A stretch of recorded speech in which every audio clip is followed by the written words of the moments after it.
Yes ma'am, नजर आ रहा।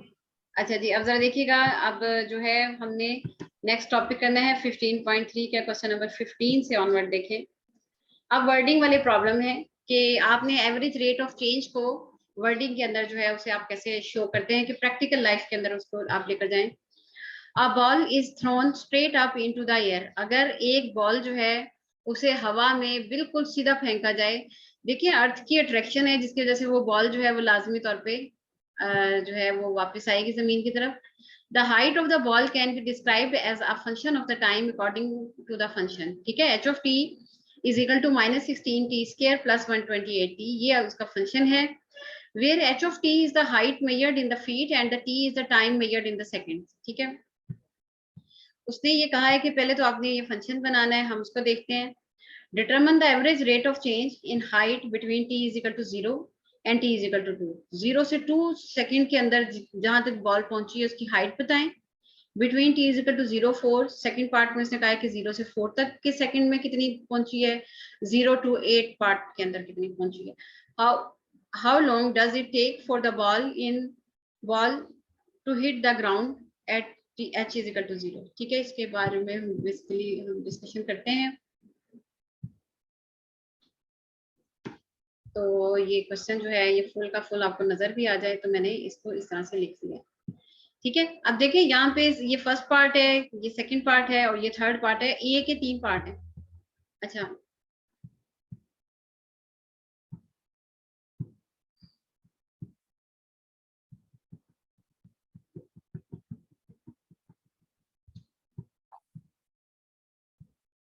अच्छा जी, एक्सरसाइज है 15.3। एक्सरसाइज है स्टूडेंट 15.3 और इसका क्वेश्चन नंबर है 15। Basically average rate of change जो है आप इसे कह दें कि ये सिलेक्टेड एप्लीकेशंस के लिए, मतलब वर्डिंग प्रॉब्लम्स के लिए।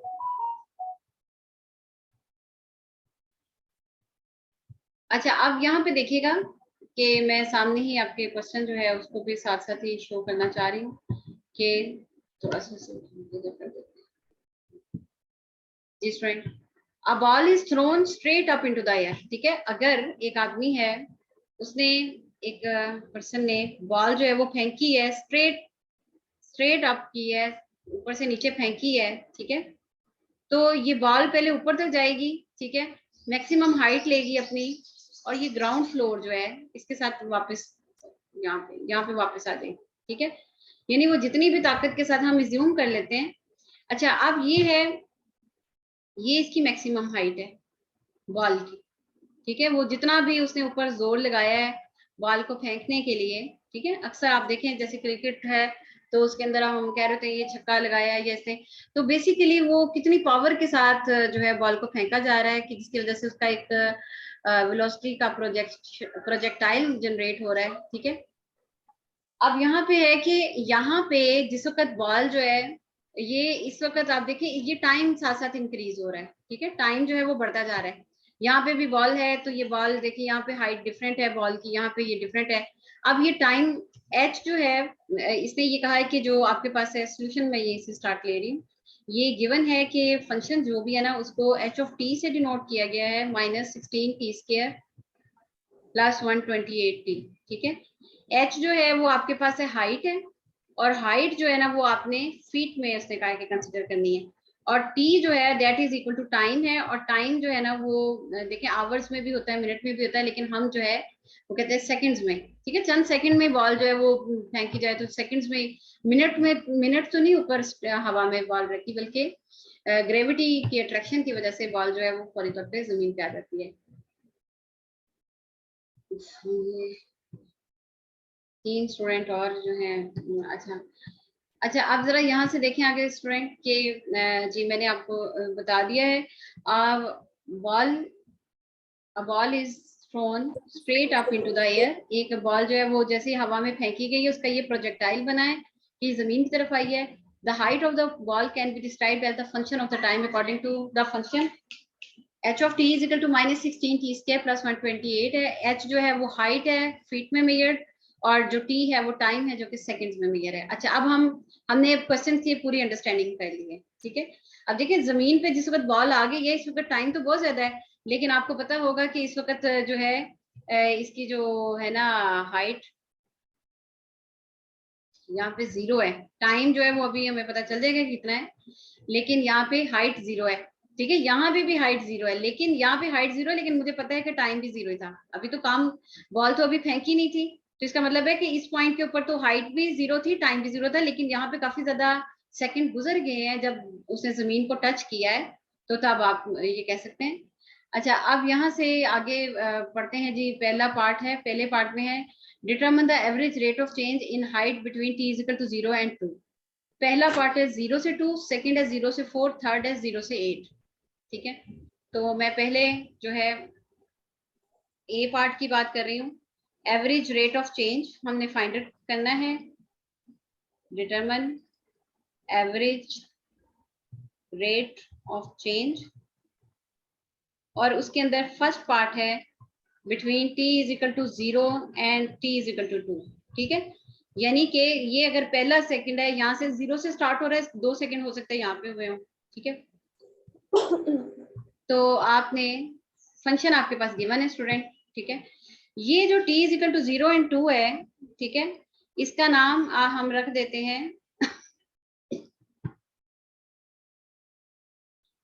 t not. पहले का नाम, छोटी वैल्यू का नाम t नॉट, और बड़ी वैल्यू का नाम t1. ठीक है, अब ये एवरेज रेट ऑफ चेंज का जो फार्मूला है, इक्वेशन नंबर हमने लिखा, कंसिडर किया h ऑफ t को. h of t is equal to -16, जो फंक्शन आपको गिवन होगा, प्लस 128t. ठीक है, तो यहाँ पे आपने लिखा कि replace t by t not. तो h ऑफ, इसका नाम इक्वेशन नंबर आप 1 रख लें चाहे. ठीक है, कि आपकी, यानी अभी मैं दूसरे के लिए भी करूंगी. h of t nought is equal to -16 t nought का स्क्वायर प्लस 128 t नॉट.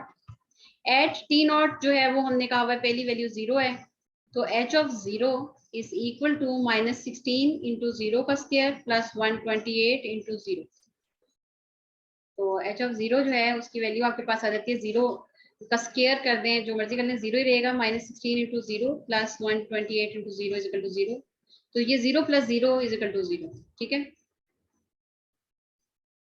तो ये बेसिकली इसी बात को इसने कवर कर लिया ना, मैंने जो आपको बात बताई थी कि जिस वक्त हाइट टाइम 0 है, 0 सेकंड है, यहाँ पे t इज इक्वल टू 0 है, 0 सेकंड है, तो उस वक्त हाइट भी उसका भी बॉल अभी फेंकी नहीं गई थी, 0 पे है. ठीक है, तो h ऑफ 0 ये आ गया. अच्छा, अब हमने कहा कि रिप्लेस कर देते हैं.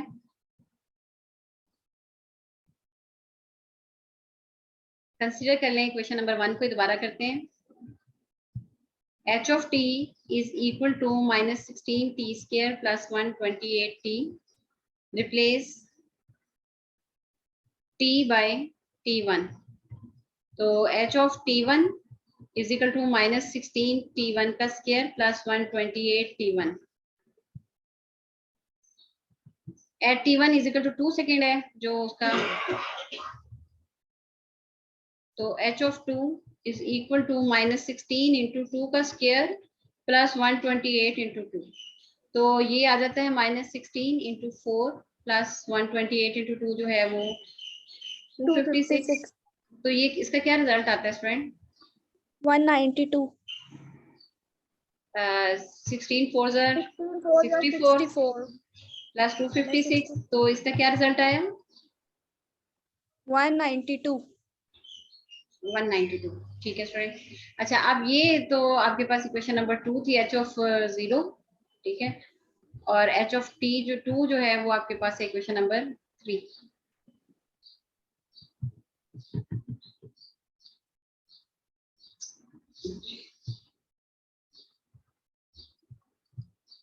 अच्छा, अब मैंने इसमें एवरेज रेट ऑफ चेंज का फार्मूला लिखा. और वो उसी तरह से h dash of t is equal to h of t1 minus h of t0 over t1 minus t0, ठीक है। At t1 is equal to t0 is equal to 0 and t1 is equal to 2, ठीक है। तो h of 2 minus h of 0 over t1 है 2 minus 0, ठीक है। और मैंने कहा कि बाय पुटिंग 2 एंड 3 इक्वेशन, तो h ऑफ t जो है, स्टूडेंट आपकी क्लास में कोई जिशान अहमद है? Yes ma'am, Zishan Ahmed. जी जी जी। अच्छा, h ऑफ t जो है वो स्टूडेंट आप देखें, h ऑफ 2 जो है वो 192 आ गया आपके पास। 192 माइनस 0, 2 माइनस 0 0 2, ठीक है। ये क्वेश्चन नंबर 2 एंड 3 मैंने पुट की। 96। 96, ठीक है।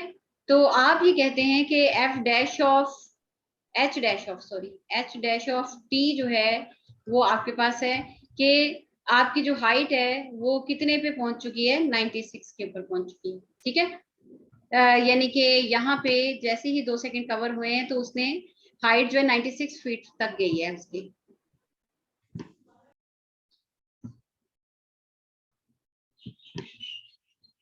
ठीक है, जैसे ही 2 सेकंड उसके कवर हुए हैं तो हाइट जो है वो 96 फीट तक जहां पे भी है गई है, ठीक है। अब आपका ये काम है जो अभी आप लोग करेंगे कि आप लोगों ने ये काम अपनी कॉपीज पे करना है स्टूडेंट, ठीक है। और वो ये है कि आप लोगों ने इसका सेकंड एंड थर्ड पार्ट खुद से करना है, ठीक है। Between t is equal to 0 and t is equal to 4, ठीक है। तो ये t0 is equal to 0, t1 is equal to 4, ठीक है। ये HW है। और फिर थर्ड पार्ट भी आप खुद ही करेंगे और इसके अंदर आपने बताना है मैक्सिमम हाइट कहाँ पे आपके पास आ रही है, वो भी आपने between t is equal to 0 and I think so t is equal to 8 है शायद, मैं देख लेती हूँ अभी। t0 is equal to 0 similarly है, बस आपने उसी तरीके से इसके अंदर करना है। अच्छा, ठीक है। 02 है, 04 है और 08 है, ठीक है। 8 सेकेंड तक, यानी कि आप देखें स्टूडेंट के ये क्वेश्चन, ये जो है ये लाजमी नहीं है टाइम ज्यादा हुआ तो हाइट भी ज्यादा हो सकता है कि वो वन टाइम पे डाउन होना शुरू हो जाती है उसकी एक्सेलरेशन। तो इसकी मूवमेंट थोड़ी स्लो है जी। ये देखें, यहाँ पे देखें ना, यानी 4 सेकंड हो सकते हैं, 6 सेकंड, अब 8 सेकंड पे दोबारा से इसकी हाइट कम होना शुरू हो गई। ज्यादा से ज्यादा टाइम होता जाएगा तो इसकी शुरू वाले टाइम में बढ़ते हुए हाइट ऊंची जा रही है, फिर उसकी हाइट जो है बॉल की कम होना शुरू हो गई है, ठीक है। और ये स्टूडेंट ये जो है ना आपके पास फंक्शन को आप देखें जिसकी पावर 2 होती है ना डिग्री, वो एक्सेलरेशन स्पीड को जनरेट करता है, ठीक है जी। Zishan Ahmed excuse me ma'am, मेरा इंटरनेट का इशू आ रहा है तो आप काइंडली मेरी अटेंडेंस जी मार्क लगा कर दिया आपके देंगे। अटेंडेंस। अच्छा, मेरी बात सुनिए स्टूडेंट, आगे मैं आपको बता रही थी कि अगर माइनस टी के ऊपर स्केयर है तो इसका मतलब है माइनस 16 t स्केयर है, तो इसका मतलब है कि ये स्पीड है। स्पीड के साथ देखिए माइनस का साइन है, इसका मतलब है जैसे जैसे टाइम गुजरता जाएगा तो स्पीड जो है वो कम हो जाएगी, यानी कि बाल और की जो हाइट है वो ऊपर जाके बाद में नेगेटिव होना शुरू हो जाएगी। और 128t इसका मतलब है कि ये इसका रेट ऑफ चेंज के हिसाब से है, पॉजिटिव मतलब आगे कोई बढ़ेगी ये, चाहे इसकी जो भी चीज है। अच्छा, अब यहाँ पे बात करनी है सेकंड पार्ट की तरफ। सेकंड पार्ट में है B part, how long does it take for the ball to hit the ground at h is equal to 0, ठीक है। हाउ डज इट टेक, इसका मतलब है कितना टाइम लेगी कि जिस वक्त तक इसकी हाइट जो है वो 0 हो जाए, ठीक है। मैं अब सारा क्वेश्चन तो नहीं लिखूंगी, यानी ये जो लास्ट वाला पॉइंट है ना कि जमीन पे किस वक्त वो टकराएगी, जब हाइट 0 हो जाएगी तो वो कहता है टाइम क्या होगा आपका। लास्ट पॉइंट हम देखेंगे। स्टार्टिंग पॉइंट में तो हमें पता था कि हाइट 0 है तो टाइम भी 0 है, यानी अभी हमने बॉल फेंकी नहीं है।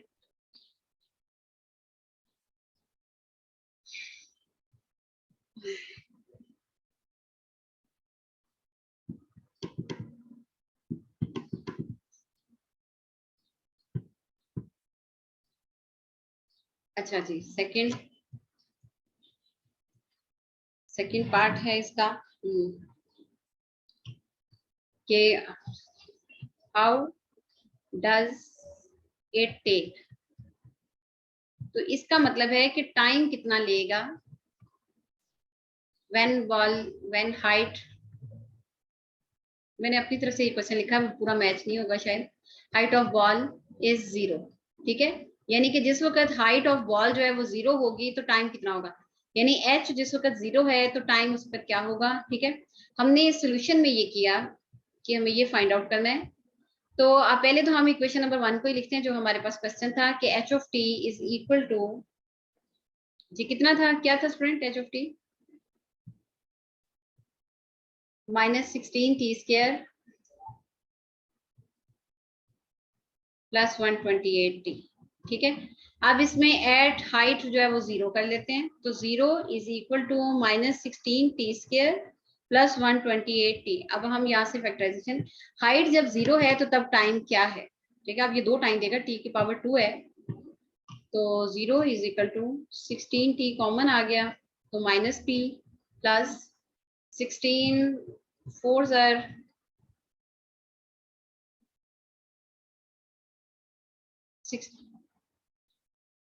जी 128t। स्टूडेंट जी बताइएगा 16 कितने सर पे है, ये 124t है या 128t है? 128 है। तो जी ये कितने पे आएगा स्टूडेंट, 16 कितने मल्टीप्लाई करें तो 128 आ जाएगा? 8 मैम, 8 आ रहे मैम, ठीक है 16 8 आ रहे। 128, ठीक है 8 पे आ गया। ठीक है, 16t कॉमन ले लिया है हमने इस तरह से। अब यहाँ से आपके पास हैं दो केसेस, एक है 16t इज इक्वल टू 0, एक है -t प्लस 2 फैक्टर है ना 8 इज इक्वल टू 0। तो ये तो आपने डिवाइडिंग बाय 16 कर दिया, तो 16t over 16 is equal to 0 over 16। तो t की वैल्यू जो है वो एक तो 0 आ गई है और दूसरी जो है वो t की वैल्यू 8 सेकंड आ गई है। तो इसका मतलब ये हुआ स्टूडेंट कि आपके पास दो वैल्यूज आ गई हैं कि एक जब बॉल फेंकी गई है, ठीक है, ये फ्लोर ये ग्राउंड है, तो ये एक तो ये पर्सन ने जिस वक्त भी फेंका है, हालांकि हाथ ऊपर होता है जमीन से, लेकिन हम अज्यूम कर रहे हैं कि हाइट उस वक्त 0 है। तो एक तो ये है h इज इक्वल टू 0 जब टाइम 0 है, और एक ये लास्ट वाला पॉइंट है, ठीक है, जहाँ पे हाइट 0 है लेकिन उसमें टाइम जो है वो गुजरते हुए 8 सेकंड तक हो चुका है। ठीक है, ये मैक्सिमम हाइट थी, तो यहाँ पे टाइम जो है वो इंक्रीज कर रहा है, तो 8 सेकंड, यानी एक तो यहाँ पे h इज इक्वल टू 0 है, एक फर्स्ट पॉइंट और लास्ट पॉइंट। ठीक है, फर्स्ट पॉइंट में इनिशियल पॉइंट में टाइम 0 है लेकिन लास्ट में टाइम मैक्सिमम है। ठीक है, तो ये आपके पास है कि टाइम, ये आप मतलब मेंशन कर सकते हैं कि h ऑफ t हाइट जो है वो 0 है at 2 times when 0 seconds or 8 seconds. Height of the ball is 0 at time is equal to 0 seconds and time maximum यानी कि 8 सेकंड्स के ऊपर। ठीक है, अच्छा जी, अब जरा यहाँ पे आते हैं, एक्सरसाइज की तरफ आते हैं। इसी तरीके के स्टूडेंट ये 2-3 क्वेश्चन है, आपने वर्डिंग वाले और क्वेश्चन देखने हैं, आपने अपनी तरफ से इसको करने की कोशिश करनी है। टेबल नंबर है 15.7 है, 70% है, इंडिकेट्स एनुअल सेल्स है फॉर अ कंपनी है ड्यूरिंग अ सिलेक्टेड 15 चैप्टर को मैं 15.3 तक कराऊंगी, इसके बाद हम 5 चैप्टर स्टार्ट करेंगे और कल आपकी लास्ट क्लास होगी। मेरा ख्याल है कल लास्ट क्लास है आपकी स्टूडेंट। Yes ma'am. स्पीड तेज रखिएगा, ठीक है, ताकि काम जल्दी जल्दी कर सकें आप। अच्छा ड्यूरिंग पेपर, अच्छा सेल्स ज्यादा चैप्टर करवा रहे हैं मैं, हमने वो चैप्टर नंबर 9 का वो भी नहीं करवाया, 3/3 वो जो 4/4 मैट्रिक्स है और 5/5 वो मैंने आपको मैट्रिक्स कहा है। था 3/3 तक ही रहने दें उसे आप, 4/4 का मैंने आपको कहा था नहीं करेंगे आप। अच्छा यहाँ मैम पे पेपर देखिए में भी नहीं नहीं आएगा ना, 3/3 तक रखें, चैप्टर 1 नहीं आएगा आपका। अच्छा आप जरा देखिएगा टेबल 15.7 है स्टूडेंट ये, ठीक है, इसमें टी की वैल्यूज ईयर्स के हिसाब से आप देख लीजिएगा, 0 1 2 3 इस तरह से करके। As a period at the what average time sales in the increase between 1988 to 1990। ठीक है ना, इसका आपने नाम रख देने टी इक्वल टू 1 2 3 4 कर दें आप चाहे, ठीक है, ईयर्स का नाम आप इस तरह नहीं रखेंगे। तो अब उसने कहा है बिटवीन द 1998 और 89, 1988 एंड 89, ठीक है, इन दोनों के अंदर ये आपका एफ ऑफ एक्स नॉट हो जाएगा, ये एफ ऑफ एक्स 1 हो जाएगा। ठीक है, यहाँ पे आप टी की जो वैल्यूज हैं आपकी मर्जी है 1 शुरू कर दें या फिर 0 शुरू कर दें, t इज इक्वल टू 1 रख दें, चाहे नाम t इज इक्वल टू 2 रख दें, ठीक है, t इज इक्वल टू 3 है, t इज इक्वल टू 4 है, ठीक है। और ये आपके पास f ऑफ, ये वैल्यू निकाली हुई है फंक्शन के अंदर, इसके अंदर देखिए फंक्शन नहीं गिवन, ये आपके पास है f of t, t not चले नाम रख दें इसका, t1 नाम रख दें, ठीक है। ये आपके पास f ऑफ 1 की वैल्यू है, रिजल्ट दे रहा है, ठीक है। और ये आपके पास f ऑफ 2 का रिजल्ट दे रहा है, ये आपके पास f ऑफ 3 का रिजल्ट दे रहा है, ये आपके पास f ऑफ 4 का रिजल्ट दे रहा है, ठीक है ना। जैसे अगर आपसे कहा जाता है, जैसे कि इसमें है at what average and determine the 1988 and 1990, ठीक है।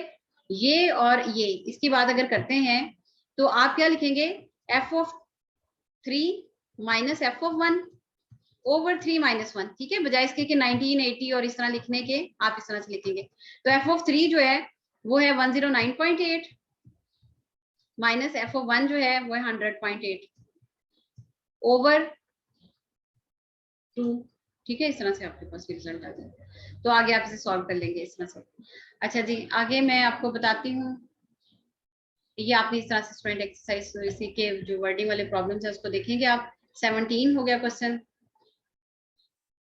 19 देखें आप, बल्कि ये आपने खुद करने हैं, इनके नाम t इक्वल टू 1 2 3 4, ये f of t1 f of t2 t3 t4, इसके बारे में ग्रोथ है और इस तरह से आधा फर्स्ट एंड टेस्ट है, मैं बता देती हूँ कि क्या है। हॉस्पिटल है यूनाइटेड स्टेट है, दिस इज 2005 तक के टेबल है, शोज द यूएस हॉस्पिटल है, जो भी है हिस्पैनिक जैसे भी लिखा हुआ है। अच्छा, इन मिलियंस है, determine the average rate of change है, पॉपुलेशन के बारे में डिस्कशन है बिटवीन 1987 एंड 1981, ठीक है। ये पहला पार्ट है 1987 से लेके 1989, ठीक है। तो यहाँ मैं पेन यूज करती हूँ, ये आपके पास है t is equal to 1, t is equal to 2, t इसमें f नहीं गिवन, ठीक है, t इज इक्वल टू 4, ये आपके पास f of 1, f of 2, f of 3, f of 4, ठीक है। तो आपसे फॉर एग्जांपल 87 से 90, ठीक है, ये वाला, ये देखें एक पार्ट ये है, एक पार्ट ये है और एक पार्ट ये वाला है, ठीक है। तो आप इस तरह से इसके अंदर मतलब लिख लेंगे 1990 से 1987 है, तो f ऑफ 4 1990 और 87 जो f ऑफ 1 ओवर 4 माइनस 1, तो f ऑफ 4 है 22.4 माइनस f ऑफ 1 जो है वो 19.2, मतलब इसमें फंक्शन नहीं दिया हुआ कि वो पॉइंट चेक करें, तो इस तरह से रिजल्ट निकाल लेंगे आप, ठीक है।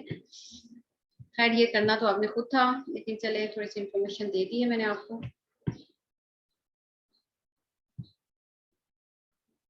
तो 21 ये तो फंक्शन गिवन ही है आपके पास, बस स्टूडेंट 21 तक आप इसके और क्वेश्चंस करेंगे। अब परसेंट टेक्स एंड ये फंक्शन आपको गिवन किया गया, d is equal to this is 0 से 4 तक इसकी वैल्यू है, what is the average speed during the first hour second hour, ठीक है, t is equal to 1 and 2, तो आपने t की वैल्यू यहाँ पे पहले 1 रखनी है, फिर 2 रखनी है, जैसे पहले क्वेश्चन कराया ना उसी तरह फंक्शन के अंदर। What is the average speed for the 4 hour trip, इसका मतलब है कि इसके अंदर आपके पास जो t नॉट है वो 0 है और t1 जो है वो 4 है, ठीक है। तो आपने इस तरह से, और इसके अंदर आपके पास t नॉट जो है वो 1 है और t1 जो है वो 2 है सेकेंड आवर, ठीक है। तो आपने इस तरह से उसमें बता जी स्टूडेंट, ये आपका 15 चैप्टर एंड हो गया है। नेक्स्ट वाली क्लास जो आपका लास्ट लेक्चर होगा, तो फिर उसके बाद आपके इंशाल्लाह फाइनल्स हैं। तो अपनी स्पीड तेज रखनी है आपने, मैं बार बार यही बात कह रही हूँ। तो मैं फिर इस क्लास को जो है ओवर करती हूँ, ठीक है। अटेंडेंस मैंने सबके जो स्टूडेंट बोला भी है नहीं भी बोला, मैंने सबके रोल नंबर के हिसाब से लिख लिया है, नोट डाउन कर लिया, ठीक है। Excuse me ma'am, yes ma'am वो जो एसिम्टॉट वाला लेक्चर था आपने GCR पे अपलोड नहीं किया, वो क्लास मिस हो गई थी तो समझ नहीं आया हुआ, तो आप प्लीज वो GCR पे अपलोड कर दें लेक्चर। आइसनप्रोट वाला तो आपका लेक्चर अपलोड हुआ है स्टूडेंट जी। मैम नजर नहीं आया, मैंने देखा था नहीं मिला। इस तरह नहीं है कि मिला नहीं है, तो वो जो स्टूडेंट आप लोगों को क्यों नहीं मिला, ये मैं वैसे भी मेरा जो है चैनल है उसके ऊपर वो स्टूडेंट आई होती हैं कि आप जो है आइसमटोट के नाम से वीडियो अपलोड तो की हुई है चैनल पे। वैसे ही अगर वो यहाँ पे नजर भी नहीं आ रहा तो आप मेरा जो चैनल है उस पर ओपन करते हैं तो आपको पता चल जाता है। मैम आपका कौन सा चैनल है, नाम बता दें। मैथमेटिशियन सुमेरा नदीम के नाम से है। और मैं वैसे यहाँ पे मैं आपको बता दूं कि मैंने ये वो लेक्चर अपलोड किया है या नहीं किया, आपको जरा क्लास के अंदर ले जाते हैं ताकि आपको पता चले। जी ये लिमिट है, आइसमटोट है, डिसकंटिन्यूटी है, एवरेज है, ठीक है। तो इसमें देखें आपके सामने नहीं लेक्चर, आप कह रही हैं कि नजर नहीं आ रहा या इस तरह नहीं है, तो आपने खोल के भी नहीं देखा, आप बताएं। मैम लिमिट खोला था, शायद आपने ये बाद देखें। में अपलोड किया उस समय। तो अपडेट जो होती है वो आप एक मतलब उसी टाइम से पहले की किया करें कम से कम। ये देखें, ये नहीं होता कि आपने 6 दिन पहले, यानी कि हो सकता है कि अभी वाला काम जो है वो मैं 1 दिन के बाद अपलोड कर दूं, तो उसके लिए जब हमें डिस्कशन करनी होती है तो उसको जरा फाइनल वेरीफाइड करके देखा करें। अच्छा जी स्टूडेंट, ठीक है। अब ये मैंने आपके लेक्चर भी है, अदरवाइज आपको मेरे जो है चलें जी, आप बिल्कुल लास्ट में लेक्चर हो रहा है, स्टूडेंट समी आ रहा है, चले खैर मैं लगा दूंगी इसकी अटेंडेंस। जी सॉरी, पहले तो रिकॉर्ड स्टॉप।